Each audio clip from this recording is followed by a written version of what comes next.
कभी सोचा है कि हमारे आसपास जो इतनी सारी इलेक्ट्रॉनिक चीजें हैं, उनके अंदर एक छोटा सा लेकिन बहुत ही जरूरी पुर्जा होता है। एक ऐसा हीरो जिसे ज्यादातर लोग जानते तक नहीं। तो सवाल ये है कि आखिर वो कौन सा छोटा सा कंपोनेंट है जो हमारे इस्तेमाल के लगभग हर इलेक्ट्रॉनिक डिवाइस के लिए इतना जरूरी है। चलिए आज इसी के बारे में जानते हैं। तो इस गुमनाम इलेक्ट्रॉनिक हीरो का नाम है कैपेसिटर। ये छोटा सा दिखने वाला पुर्जा हमारे गैजेट्स को सही ढंग से चलाने में एक बहुत ही बड़ी भूमिका निभाता है। अब सवाल ये उठता है कि ये काम कैसे करता है। इसको समझने के लिए चलिए एक बड़ी दिलचस्प तुलना करते हैं। बस कल्पना कीजिए कि ये एक तरह की बिजली की पानी की टंकी है। हाँ, सुनने में थोड़ा अजीब लग सकता है, लेकिन यकीन मानिए ये कैपेसिटर के काम करने के तरीके को समझने का सबसे आसान तरीका है। देखिए, जैसे किसी प्लम्बिंग सिस्टम में पानी का बहाव होता है जिसे एक वाल्व कंट्रोल करता है और एक पानी की टंकी सप्लाई को एक जैसा बनाए रखती है, ठीक उसी तरह एक इलेक्ट्रिकल सर्किट काम करता है। इसमें इलेक्ट्रिक करंट बहता है, एक स्विच उसे ऑन या ऑफ करता है, और कैपेसिटर वो उस पानी की टंकी का काम करता है, मतलब करंट के बहाव को स्मूथ बनाता है। ये ऊर्जा को स्टोर करता है और जरूरत पड़ने पर छोड़ देता है ताकि बहाव बिल्कुल स्थिर बना रहे। तो अगर हम इसकी तकनीकी परिभाषा देखें तो वो क्या है? कैपेसिटर एक ऐसा इलेक्ट्रॉनिक पुर्जा है जो एक इलेक्ट्रिक फील्ड यानी एक विद्युत क्षेत्र में बिजली की ऊर्जा को स्टोर करता है। अच्छा, ये सुनने में थोड़ा थोड़ा बैटरी जैसा लग सकता है, लेकिन यहाँ एक बहुत बड़ा फर्क है। देखिए, बैटरी ज्यादा ऊर्जा स्टोर करती है, पर वो धीरे धीरे चार्ज और डिस्चार्ज होती है। वहीं दूसरी तरफ कैपेसिटर कम ऊर्जा स्टोर करता है, लेकिन ये उसे बहुत ही तेजी से, मतलब पलक झपकते ही चार्ज और डिस्चार्ज कर सकता है। और यही रफ्तार, यही स्पीड इसे लगभग हर सर्किट बोर्ड के लिए इतना जरूरी बना देती है। तो ये छोटा सा पुर्जा इतनी तेजी से ऊर्जा को स्टोर और रिलीज कैसे कर पाता है? इसका सारा राज इसकी बनावट में ही छिपा है। चलिए अब जरा कैपेसिटर के अंदर झांक कर देखते हैं। आपको जानकर हैरानी होगी कि इसकी बनावट बहुत ही सिंपल है। इसमें मुख्य रूप से दो समानांतर धातु की प्लेटें होती हैं, मान लीजिए एल्यूमिनियम की। इन दोनों प्लेट्स के बीच एक इंसुलेटिंग मटेरियल होता है जिसे डाइलेक्ट्रिक कहते हैं, और बस कनेक्शन के लिए एक पॉजिटिव और एक नेगेटिव टर्मिनल होता है। तो ये ऊर्जा स्टोर कैसे करता है? बहुत सिंपल है। जब कैपेसिटर को पावर से जोड़ा जाता है तो वोल्टेज इलेक्ट्रॉनों को एक प्लेट की तरफ धकेलता है। अब बीच में जो डाइलेक्ट्रिक इंसुलेटर है वो इन इलेक्ट्रॉनों को रास्ता पार करके दूसरी प्लेट पर जाने से रोक देता है। इससे क्या होता है?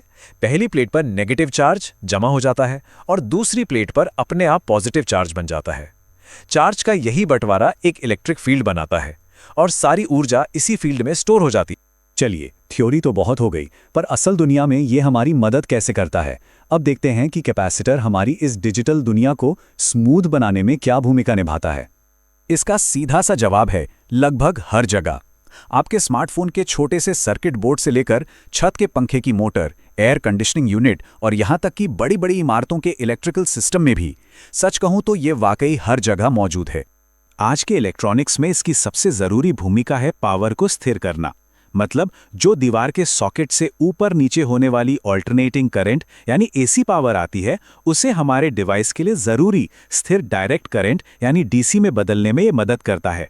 इसे ऐसे समझिए, कैपेसिटर के बिना एसी से डीसी में बदली गई पावर में बहुत सारे उतार चढ़ाव और गैप्स होते हैं, लेकिन जब सर्किट में एक कैपेसिटर लगा दिया जाता है तो वो इन गैप्स को अपनी स्टोर की हुई ऊर्जा से फटाफट भर देता है।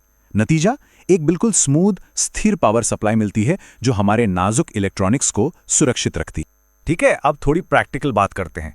मान लीजिए आपके हाथ में एक कैपेसिटर है, तो उस पे लिखे नंबरों को कैसे समझा जाए? दो सबसे जरूरी बातें होती हैं। पहली है कैपेसिटेंस, जिसे फैरेड में मापा जाता है। ये बस ये बताता है कि ये कितना चार्ज स्टोर कर सकता है। याद है हमारी पानी की टंकी? ये बिल्कुल उस टंकी के साइज की तरह है। दूसरी चीज है वोल्टेज। ये वो ज्यादा से ज्यादा वोल्टेज है जिसे ये बिना खराब हुए झेल सकता है, ठीक वैसे ही जैसे हमारी टंकी कितना पानी का दबाव झेल सकती है। और अब हम आते हैं इस विश्लेषण के सबसे जरूरी हिस्से पर, सुरक्षा। देखिए, कैपेसिटर के साथ काम करते समय कुछ नियमों का पालन करना बहुत ज्यादा जरूरी है। एक नियम है जो पत्थर की लकीर है और इसे हमेशा याद रखना है। कैपेसिटर पर उसकी रेटिंग से ज्यादा वोल्टेज कभी भी अप्लाई नहीं करना है। इसमें कोई अपवाद नहीं है। इस नियम को तोड़ने का नतीजा बहुत गंभीर हो सकता है।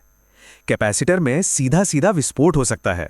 जिससे न सिर्फ वो पुर्जा और आपका डिवाइस खराब होगा, बल्कि आसपास के लोगों के लिए भी खतरा पैदा हो सकता है। और एक और बड़ा खतरा है, कैपेसिटर पावर बंद होने के काफ़ी देर बाद भी एक खतरनाक चार्ज अपने अंदर रख सकता है। ये बिल्कुल उस पानी की टंकी की तरह है जो मेन वॉल्व बंद होने के बाद भी लबालब भरी रहती है। तो इसे सुरक्षित तरीके से कैसे संभालें? सबसे पहले हमेशा एक मल्टीमीटर का इस्तेमाल करके चेक करें कि उसमें कोई चार्ज बचा तो नहीं है। अगर चार्ज है तो उसके टर्मिनलों पर एक रेजिस्टर जोड़कर बची हुई ऊर्जा को धीरे धीरे और सुरक्षित रूप से खत्म करें। और आखिर में मल्टीमीटर से दोबारा मापकर पक्का करें कि वोल्टेज एक सुरक्षित यानी लगभग 0 लेवल पर आ गया है। तो कैपेसिटर उन अनगिनत छोटे लेकिन बहुत ज़रूरी पुर्जों में से सिर्फ एक है जो हमारी टेक्नोलॉजी की दुनिया को चला रहे हैं। ये हमें सोचने पर मजबूर करता है ना, कि हमारी इस आधुनिक दुनिया को चुपचाप शक्ति देने वाले और कौन-कौन से ऐसे छिपे हुए हीरो हैं